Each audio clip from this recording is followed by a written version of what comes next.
Remember that time when Kamala checked yes on sex changes for prisoners? Are you still in support of using taxpayer dollars to help prison inmates or detained illegal aliens to transition to another gender? I will follow the law, and it's a law that Donald Trump actually followed.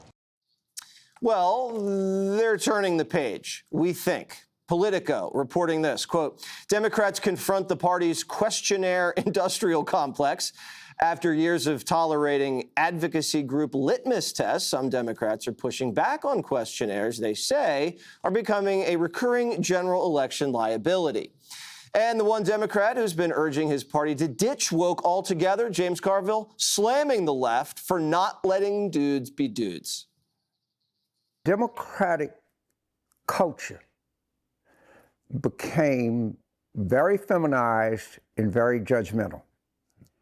And that is why we push so many of these males away. Don't drink beer, don't eat hamburgers, don't watch football, don't have sex. Like, well, God, what do you want me to do? I've been out there working my ass off. I want to have a beer and watch the game and, you know, smoke dope and have sex with my girlfriend.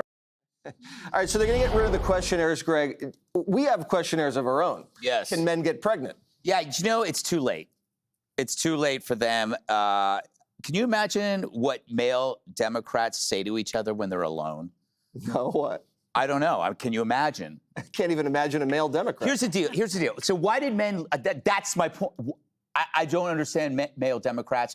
I don't believe that Harold is a male Democrat. He's a male, but he's not a Democrat. Mm-hmm. I think he's just like riding it out till he can't take it any longer. Look, there's all this new research out that shows that female students, this is why men leave, are less tolerant of their own allies than males are of their adversaries. So I can get along with a liberal, but the white female liberal can't get along with the other white female liberal. Men can't be around that. It's too gross. You can't be, it's like if they're in a group and they're incapable of connecting with each other because they're so irrationally strident, men are like, I gotta get the hell, you're scaring me off. I heard from a friend of mine whose wife had to leave a book club because there was one woman in there who was woke, who was driving everybody crazy. Ugh. And it's like, this is what's happening in a lot of places where these left-wing women hate each other. They hate each other. And I'm beginning to think that this movement itself is a sadomasochistic movement. It's sadistic because they seek to punish people. It's very punitive, and it's masochistic because they're salting their own wounds. You know, they increase their friendlessness, as you mentioned, their isolation, their resentment. And guys are like, I got to get out of here. This is not good for me. And I think that's what's happening. The only ones left are the, like Harold's got a great job here. Yeah, he does. He can't not be a Democrat, because then what are we going to do? He does, and we pay him too much. That's yeah, obvious. we pay him to be a Democrat. And it's almost like Trump can get along with Bill Maher, right? But then Hollywood hates Bill Maher because he got along with Trump. That's what I took from Greg's analysis. Is that why everybody hates you too? Because you get along with the president? Jillian.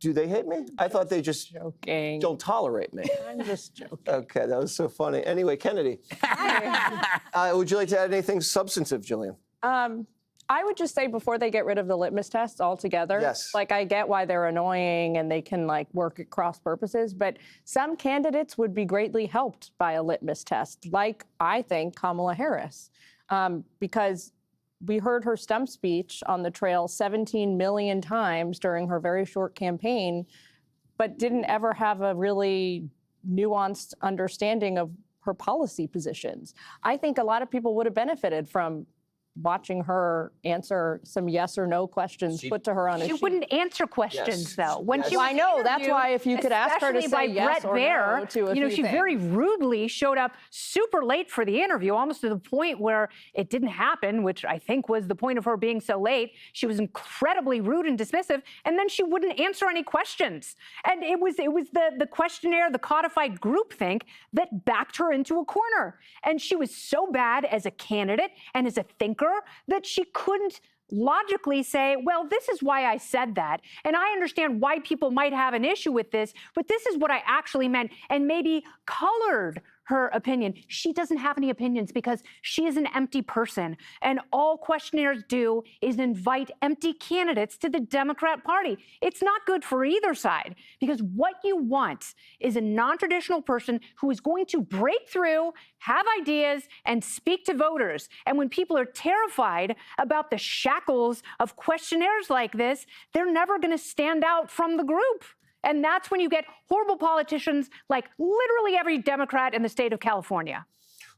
What about if it's not even a questionnaire? What if it's just a question like, Kayleigh, are we on stolen land? No. Did I get it right? Yes, very Yay, good. Okay, I got it right. Unlike Billie Eilish. Look, there will be yes or no questions on the debate stage, and it is media malpractice if there are not. Now, I'm sure the DNC will try to go to friendly places like MS Now, if that's what they call themselves these days, and avoid that. But a good, credible news organization will make one of the questions on the debate stage, can a man become a woman? Raise your hand if the answer is yes. Axios tried to do that. Axios asked 20 Democrats, can a man become a woman? Only 3 answered. I have asked on my show 2 Democrats, and there were 2 distinct answers. You had Pete Buttigieg. I asked him specifically about biological men and women's sports. He said, look, we think about all sides. Local organizations and bodies should decide, not politicians. So he kind of dodged the question. James Carville, I asked him if a man can become a woman, and he said, hey, I've never had birth control. I'm not worried about getting pregnant. The latter answer is the way a breakthrough candidate should handle it. And so far, the only person who has done that, that's a presidential contender, is Rahm Emanuel on the Democratic side. But is that And he's a question ballet really going to dancer. be make Is or he really? make or break Nice. it? Who's a ballet dancer? Rahm Emanuel. Oh, yeah, that's right. He went to the School of American Ballet, which is where I went, too. Is that why you asked me? Wow, little known fact. So wait, you went to Columbia and then you went to ballet school? Tell With us more Rahm? about your I went life. What else You did you also do? sing opera? Yes. Do you sing opera? No, but what How I much was do you gonna, bench? what I was gonna, what was I gonna? Now I'm forgetting what I was gonna Is say. it What make or were we break talking for the? about? Typical it's not make ballerina. or break in a primary, but with a general. I don't know. You think that with could the be like general a electorate? people are gonna do like single issue on that issue? If it moved the electorate by 2.7 percentage points, according to Kamala's data. Whether it has the same potency next time, who knows? But that's a big chunk of people. All right. We're not going to ask you to twirl. We don't do that. Thank you. Hey, Sean Hannity here. Hey, click here to subscribe to Fox News YouTube page and catch our hottest interviews and most compelling analysis. You will not get it anywhere else.